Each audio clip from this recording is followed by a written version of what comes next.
Ora, muito boa tarde a todos. Eu pedi autorização à mesa para, uma vez que não tenho slides, falar sentado. E nós vamos falar daqui sobre este encontro e a nossa política de ciência e como se enquadra este encontro e a atividade destas organizações nas necessidades que o país tem para o desenvolvimento do seu sistema científico.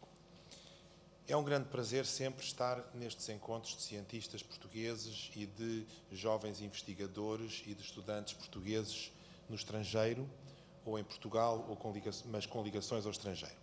Os encontros do FIPS, da PAPS e da Parsuca, que tive a oportunidade de assistir, foram sempre encontros de uma grande alegria, pelo reencontro de pessoas que estão unidas pelo progresso da ciência e pelas suas origens e pelo seu amor ao país e pela sua intenção de ajudar a desenvolver o sistema científico nacional. Nós estivemos hoje de manhã reunidos, estou a falar a Sra. Secretária de Estado da Ciência, a professora Leonor Parreira à minha direita, o professor Miguel Seabra, presidente da FCT à minha esquerda, estivemos reunidos com os representantes destas três organizações e tivemos a oportunidade de discutir vários assuntos que são importantes para os jovens que estão no estrangeiro e para os cientistas que estão no estrangeiro. Um dos assuntos que discutimos foi a necessidade de fazer um levantamento sistemático da rede de cientistas portugueses no estrangeiro.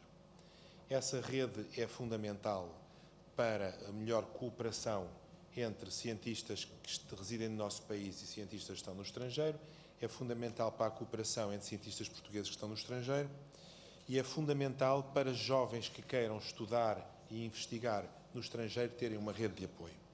Nesse aspecto, o que se passa com a PAPS e com o FIP e com a Parsuc, mas talvez especialmente com a PAPS e com a Parsuc, é um trabalho muito intenso no sentido de disponibilizar aos jovens que queiram estudar nos Estados Unidos, Canadá ou em Inglaterra, e mesmo outros jovens, disponibilizar a informação e o acolhimento para que quem vai para o estrangeiro, seja por um período curto, seja por um período médio, quem vai para o estrangeiro sinta que o pode fazer e que pode progredir rapidamente no país para onde escolher estudar. E mostrar que não é difícil ir para um laboratório estrangeiro, não é difícil ir para uma universidade estrangeira, não é difícil, mesmo não indo, ter parcerias e ter colaboração com essas universidades. Felizmente, o nosso país evoluiu muitíssimo e aquilo que era uma raridade, que era a ida de jovens estudarem para fora, tornou-se algo muito frequente. Estes números são impressionantes, os números que aqui vimos. A Parsuc, por exemplo, que é uma organização que não tem todos os estudantes que existem no United Kingdom, que não os tem todos, mas tem quase 500 membros. Isto é absolutamente impressionante, porque significa que há 500 pessoas que vivem em Inglaterra neste momento, ou que viveram, há 17 que viveram e já cá estão, portanto um número pequeno, mas há cerca de 500 pessoas que estão dispostas a acolher estudantes estrangeiros, estão dispostos a colaborar, estudantes portugueses, estão dispostos a colaborar com candidatos portugueses a trabalhar no estrangeiro. Da parte do FIP, existe o mesmo acolhimento, existe a mesma disponibilidade e esta iniciativa que surge por parte de organizações de cientistas ou de candidatos e de aprendizes a cientistas é algo decisivo, é algo que nós saudamos por partir dos próprios cientistas, por partir dos próprios jovens e por não ser algo que foi determinado por um decreto, ou portaria, ou despacho, ou todos esses nomes que eu agora tenho que saber sobre por parte do Ministério da Educação e Ciência, ou por parte de alguma Secretaria de Estado, ou de algum Instituto Público de Regime Especial. Não é assim que se diz, Miguel? É assim que se diz. Bem, muito bem. Portanto, isso é absolutamente extraordinário. Nós também discutimos um problema que é muito importante, que é o problema do intercâmbio de estudantes não graduados, portanto, estudantes de licenciatura ou estudantes de mestrado, o intercâmbio de estudantes e a possibilidade de, no nosso país, se estabelecer, em algumas universidades, pelo menos, a capacidade para receber, por curta duração, estudantes que estão interessados. Há os filhos de imigrantes portugueses, sobretudo nos Estados Unidos, mas também em Inglaterra, como toda a gente que tenha saído um pouco do país, sabe, portugueses já por todo o lado, felizmente, nós em todo o lado temos experiências boas e há sempre jovens que gostariam de ter a oportunidade de parte da sua carreira, jovens que estão residentes nesses países, são filhos de imigrantes, gostariam de ter a oportunidade de parte da sua carreira académica, parte dos seus estudos, ser feita também em Portugal. Nós temos que oferecer essa possibilidade. Já oferecemos de uma forma ainda pouco sistemática, temos que oferecer de uma forma mais profunda. Discutimos também outros aspectos mais particulares, que são aspectos que têm a ver com as bolsas, com o regime de financiamento, com a ciência portuguesa, mais em particular, e com um diálogo que é necessário manter, sobretudo com a FCT, entre a PARSUC e a PAPS e a FCT, sobretudo a FCT, embora nós também estejamos disponíveis, mas são assuntos que têm a ver com a nossa fundação e com o apoio da ciência. Portanto, foi uma reunião muito produtiva e, como viram agora por estas apresentações, todas estas organizações são muito ativas e eu tenho que agradecer à Joana Moscoso, ao João Inácio e ao Tiago Oteiro pelas apresentações e agradecer pelo convite. Agradecer também à doutora Rosalia Vargas por ter colaborado na organização, por nos acolher e por ter colaborado na organização deste encontro, que é, como eu disse, sempre uma ocasião feliz para nós. E é uma ocasião feliz para todos, para os que aqui vivem, para os que neste momento vivem no estrangeiro.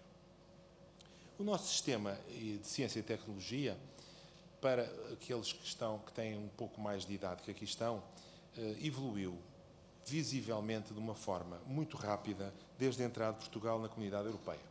Lembramos que os primeiros fundos comunitários aparecem em 89 e eles foram utilizados imediatamente no bom sentido, no que se refere à ciência, para desenvolver a internacionalização progressiva da ciência portuguesa. Isto é extraordinariamente importante. As palavras que eu acabei de dizer, que nós ficamos contentes por encontrar portugueses no estrangeiro, por encontrar jovens portugueses no estrangeiro, são palavras que para certas mentalidades são ainda estranhas. Porque para certas mentalidades o lugar dos jovens portugueses é em Portugal, o lugar dos cientistas portugueses é em Portugal, e o estrangeiro é com o estrangeiro. Mas nós todos que aqui estamos acolhemos estas palavras com perfeita vontade, porque nós sabemos que é bom para o desenvolvimento do nosso país, é fundamental para o desenvolvimento do nosso país que haja jovens que vão estudar ao estrangeiro. E é fundamental para o desenvolvimento do nosso país que haja cientistas portugueses que estão no estrangeiro. Como é fundamental que alguns voltem. Mas o que é decisivo não é estar em Londres ou estar em Lisboa. O que é decisivo é que nós colaboremos e que integremos essa colaboração neste esforço de desenvolvimento da ciência portuguesa. Bem-vindo ao professor Carlos Filhais, que veio de Coimbra e que, portanto, chegou um bocadinho numa hora normal para começar o encontro às 2 da tarde. Muito bem. O professor Carlos Filhais e outras pessoas que aqui estão desenvolvem uma atividade, além da sua atividade científica, são reveladores de uma coisa também nova que existe no nosso país. E essa coisa nova, o novo pode ter 10 anos. Eu sei que para vocês que têm 20 e poucos, quando eu falo de uma coisa que tem 10 anos, acham que é muito antiga. Mas para nós, que temos 40 anos, não é assim? Para nós, e o professor Coutinho e tal, que temos um pouco menos de 40 anos, quando falamos em 10 anos, não é, Carlos? É um período normal. Portanto, mas uma coisa nova que há no nosso país, nesse período, quando falamos 10, 15 anos, é haver cientistas que não têm medo de fazer divulgação científica, que são cientistas e bons cientistas que trabalham nas suas áreas, seja física, seja matemática, seja biologia, seja o que for, e que não têm medo de fazer divulgação científica, empenham-se na divulgação científica e, como dizia um grande matemático português, só quem vive a investigação pode trazer para o público as cores vivas do que é a descoberta. Portanto, essas cores vivas é o que muitos cientistas portugueses estão a fazer neste momento. E que é uma parte importante de todo o nosso programa, tem sido uma parte importante do programa Ciência Viva. Este ano temos um outro programa dedicado exclusivamente às relações com as escolas, que é o Mundo na Escola, o Mundo da Ciência na Escola, dirigido pela professora Neiró, e que tem trazido cientistas às escolas e levado as escolas a visitar centros de ciência viva, museus de ciência, exposições que são feitas um pouco por todo o país. É um programa que está a ter muito sucesso nos diversos locais por onde passa. Muito bem, mas esta internacionalização progressiva da ciência é algo que foi sustentado por sucessivos governos, o que significa que é uma aposta nacional. não é uma aposta deste governo, ou do governo anterior, ou do anterior, é uma aposta de sucessivos governos. Internacionalização da ciência portuguesa, e só essa aposta é que conseguiu trazer para aqui uma série de líderes científicos altamente qualificados e que são capazes de puxar a nossa ciência para a frente. A internacionalização tem um outro aspecto, é que nós largamos a nossa paróquia, nós largamos os nossos interesses e passamos a raciocinar não em termos daquilo que faz o nosso vizinho do lado, mas aquilo que é bom no mundo. E nós só podemos progredir na ciência quando olharmos para o que é bom, para o que melhor é feito no mundo. Essa é uma das razões porque o facto de haver muitos jovens que estão a estudar nos melhores laboratórios, nas melhores universidades dos Estados Unidos, de Inglaterra, da Alemanha, de outros países, o facto de haver todos estes jovens é um sinal muito positivo de avanço da nossa ciência. Agora, nós vivemos num momento de restrições financeiras. Vamos pôr isto assim de uma forma moderada. Um momento de restrições financeiras, de alguma contenção orçamental. Ou seja, nós vivemos num momento extraordinariamente difícil, é um momento extraordinariamente difícil para Portugal, para a Europa, que não se imagina quando se está nos Estados Unidos, mas é de facto um momento orçamentalmente extremamente complicado para alguns dos países, nomeadamente para o nosso. E as dotações orçamentais para as diversas áreas ressentem-se dessa tendência que existe. Mas em Portugal nós encontramos um fator em relação à ciência. É que há ainda uma dependência muito grande de fundos do Estado e essa dependência muito grande de fundos do Estado vai ter que se manter. Quer dizer, se o Estado não continuar, se o Estado, por hipótese, não continuasse a investir na ciência, a ciência portuguesa teria um revés enorme. Nós sabemos que em alguns países, nomeadamente estes dois que estamos a falar, o esforço por parte da sociedade civil, das fundações, etc., é um esforço que tem uma dimensão muito grande e que é a grande explicação, um dos fatores explicativos da grande vitalidade que tem a ciência nesses países, mas nós, neste momento, em Portugal, temos de continuar a apostar no investimento estatal para a ciência e tecnologia. Há uma grande dependência destes fundos e vai continuar a haver durante algum tempo. Quando começámos a trabalhar, esta equipa que aqui está na mesa teve grandes dificuldades, porque vivemos aquele momento de transição em que os fundos comunitários e o financiamento institucional estava muito reduzido.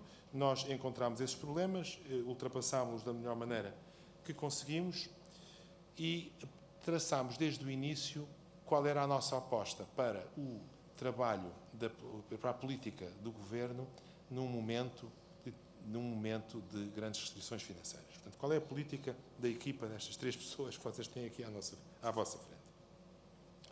É, primeiramente, apostar fortemente na qualidade. Nós não podemos dispersar-nos por todos os lados, olhar para os muito bons, médios, não tão bons de igual forma. Nós temos que apostar fortemente na qualidade e nós temos que apostar na sustentabilidade do sistema científico e tecnológico nacional, mesmo que tenhamos, durante algum tempo, alguma diminuição de alguns indicadores quantitativos. Mas os indicadores quantitativos não se têm portado mal. Nós temos também que aumentar a competitividade internacional do nosso sistema científico e tecnológico, sobretudo num momento em que se discute na Europa o programa chamado Horizon 2020, o programa dos fundos comunitários para os próximos anos, até 2020, e em que há uma aposta muito clara por parte da Europa para a qualidade. Isto significa que, se nós não tivermos uma aposta igual, nós estamos fora da competição europeia. Isto é preciso ser dito muito claramente. Se nós não tivermos uma aposta igual na elevadíssima qualidade, se nós não nos concentrarmos nos melhores projetos, se não nos concentrarmos nos melhores projetos internacionais, se não nos concentrarmos naquilo que são projetos que podem competir com Boston, ou com Nova Iorque, ou com Londres, ou com Cambridge, nós estamos fora deste esforço europeu. E estar fora deste esforço europeu significa estar fora dos financiamentos europeus. Portanto, a aposta na qualidade, a aposta na excelência, na cream of the cream, na nata da nata, é decisiva para o nosso sistema científico nacional, para a sobrevivência num mundo competitivo do nosso sistema científico nacional. Portanto, isso é absolutamente decisivo, é uma prioridade decisiva para nós. Em segundo lugar, olhemos para as coisas de um ponto de vista um pouco histórico. Nós somos um pequeno país, obviamente um pequeno país que tem limitações culturais de origem, tem limitações culturais de há bastante tempo, aquilo que é normal. Nós sabemos todos isso, não vale a pena estarmos a lamentar, mas sabemos que o desenvolvimento da ciência fez-se, em grande parte em Portugal, contra os pequenos poderes estabelecidos nas universidades. Nós sabemos isso. E as universidades conseguiram fazer aquilo que precisavam, que era adaptar-se aos novos tempos e desenvolver-se em colaboração com os centros científicos, desenvolver-se de forma a enfrentar estas novas épocas, a modernizar-se e a enfrentar estas novas épocas. Portanto, nós sabemos que, para a modernização das universidades portuguesas, foi decisiva a aposta na ciência, a aposta de fora na ciência. E uma aposta que foi uma aposta paralela à aposta na universidade. Ou seja, o que é que se fez? Em vez de tentar melhorar por dentro, paulatinamente, todas as coisas, fez-se uma aposta paralela de fora na ciência, na excelência da ciência, mostrou-se, através de exemplos, o que é que era excelente, como é que as coisas funcionavam. E as universidades reagiram, e temos que dizer que, na esmagadora maioria, reagiram muito bem. Nós agora estamos a passar uma fase diferente. Nós temos a ciência já estabelecida, temos já uma série de instituições estabelecidas também, temos centros de investigação, temos laboratórios associados, temos laboratórios de Estado, embora estes estejam num nível bastante diferente dos dois primeiros. E qual é a maneira que nós temos de evitar que haja uma cristalização idêntica àquela que, em certo momento, houve no nosso sistema universitário? Nós temos uma maneira central de o fazer. Essa maneira central é ter permanentemente avaliação científica pelos pares. Permanentemente avaliação científica competitiva de nível internacional. Portanto, só se nós fizermos isto e mantivermos este tipo de avaliação científica internacional, competitiva, impiedosa, na medida em que a avaliação é de facto impiedosa, só se nós fizermos isto é que nós conseguimos manter o progresso científico que sucessivos governos, a quem nós todos agradecemos, sucessivos governos nos permitiram neste momento enfrentar. Portanto, essa é uma aposta fundamental da nossa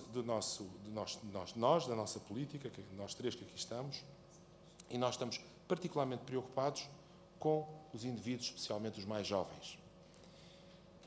E por isso foram lançados vários programas. O professor Miguel Seabra poderá concretizar depois alguns aspectos que eu deixo passar, quer dizer, eu vou deixar passar muitas coisas, mas alguns aspectos que acho essenciais. O programa Investigador FCT. E programas que apostam nos indivíduos. E que apostam nos indivíduos independentemente das instituições. Nós temos que apoiar as instituições científicas, temos que as avaliar, mas temos que apoiar e avaliar os jovens. E temos que trazer para dentro do sistema dinheiro que é independente das instituições. Ou seja, temos que trazer para dentro do sistema dinheiro que as pessoas levam atrás. Ou seja, fundos, capacidade de investigação que vai atrás dos melhores. Estejam eles ou não inseridos no momento da sua concorrência, no laboratório A ou no laboratório B, no centro A, no centro B, na Universidade A ou na Universidade B. E vocês que aqui estão, assim como os vossos colegas, aqueles que hoje não puderam estar porque ficaram fora, ou porque o avião se atrasou, ou porque já estão residentes em Inglaterra, os vossos colegas jovens cientistas e jovens candidatos a cientistas, esta é a mensagem que eu quero transmitir a vocês, é que vocês vão ser decisivos nessa mudança do sistema. Vão ser decisivos nessa mudança que aposta em vocês como pessoas que não precisam ter mandarins de ciência em cima para terem sucesso. Precisam de uma coisa, que é aquilo que vocês têm, que é capacidade de trabalho, que é dinamismo, que é formação científica e uma excelência em todos estes aspectos da vossa formação. Nós, até agora, fizemos mais algumas coisas, mas sempre com estas ideias em mente, sempre com esta ideia em mente. concorrência internacional, estándares internacionais, avaliação que permita saber qual é essa concorrência internacional, avaliação constante, avaliação que permita melhorar, que permita mostrar como é que as coisas são. Por exemplo, em relação às parcerias internacionais, as parcerias com Carnegie Mellon, por exemplo, com MIT, com Texas Austin, essas parcerias, nós fizemos uma avaliação científica independente. E depois fizemos algo que mostra o momento em que vivemos. Conseguimos renegociar essas parcerias e reduzir para cerca de 1/3 a participação portuguesa. Conseguimos uma paridade dos fundos alocados às instituições portuguesas e às instituições internacionais. Portanto, conseguimos uma redução, mas conseguimos manter a qualidade. E conseguimos-lo porquê? Porque essas universidades e essas organizações sabem que nós temos os jovens de elevadíssima qualidade que nelas estão a trabalhar. E, portanto, não nos estão a fazer um favor em colaborar connosco. Estamos ambos a fazer favor uns aos outros em colaborar. E essa tem que ser a nossa política sempre. Nós não queremos favores, nós queremos parcerias internacionais em que estamos em pé de igualdade, porque os nossos melhores são iguais aos melhores que existem nos outros países. Nós investimos também este ano, é uma coisa que o professor Miguel Seabra e eu, a professora Leonor, temos especial orgulho no programa espacial, investimos no programa espacial, conseguimos manter o programa espacial europeu, a ESA, a nossa participação na ESA, nós estivemos nas discussões do último dia, o professor Miguel Seabra e eu, com reuniões muito difíceis entre os países, sobretudo a Alemanha e a França e a Inglaterra, os do costume, mas conseguimos que a posição de Portugal se mantivesse e que nós lucrássemos, que a nossa ciência e a nossa economia lucre pelo facto de estarmos envolvidos no Programa Espacial Europeu. E estamos a fazer, nesta situação de contenção, nesta situação de grande dificuldade, nesta situação de aposta na excelência, alguma racionalização administrativa que nos está a permitir ter alguns sucessos, mesmo em momentos difíceis. Por exemplo, em 2012, até à data julgo que é hoje ou ontem, nós executámos mais 53 milhões de euros do que o ano passado. Isto é importante. Com uma dotação da FCT ligeiramente reduzida, nós executámos mais do que com uma dotação maior. Porquê? Uma melhoria dos processos de gestão. É isto que as crises nos trazem às vezes. Em vez de ficarmos a lamentar não haver menos dinheiro, pegar no dinheiro que existe e executá-lo melhor. Isso deve-se ao professor Miguel Seabra, deve-se à equipa da FCT, deve-se a muita gente. Mas nós devemos olhar para estes momentos difíceis como momentos também que nós temos que enfrentar e que temos que ver o que é melhor que podemos fazer em função desses momentos. Como é que nós conseguimos, mesmo com menos dinheiro, executar mais dinheiro? Quer dizer, este é o milagre que a FCT conseguiu este ano. Com menos dinheiro, executar mais. Esperemos que para o ano se execute mais ainda. Vamos ver como é que as coisas vão evoluir. Para terem uma ideia, nós estamos também a travar, a desacelerar as reduções anuais do Orçamento de Estado para Portugal. Por exemplo, essa redução em 2011 foi 13%. 13%. Essa redução em 2012 é 10%. A redução em 2013 é 4%. É mau haver reduções, é mau haver reduções. Nós batemos para que não haja reduções, mas vivendo o país num momento tão difícil como vive, que seja o menor possível. Batemos para que não haja reduções e batemos sobretudo para uma coisa, é que aquilo que conseguimos que seja o mais bem emprego possível. É por isso que para nós é um prazer imenso estar aqui convosco e assistir a esta discussão entre vós e este vosso olhar para o futuro. Eu diria que seria ótimo que o FIP, a PAPS e a PARSUC e agora a PAR-DEE, não é? Porque parece que está a surgir uma na Alemanha, uma outra parceria, que voltassem frequentemente a organizar encontros destes. Para quem está fora, este é o dia ideal. Para quem está em Portugal, o sábado antes de Natal não será a melhor altura para vir ao encontro, mas nós vimos e com todo o gosto, porque sabemos a importância que têm os cientistas, os jovens cientistas portugueses que aqui estão, a importância que têm para o nosso país. Muito obrigado pelo vosso convite.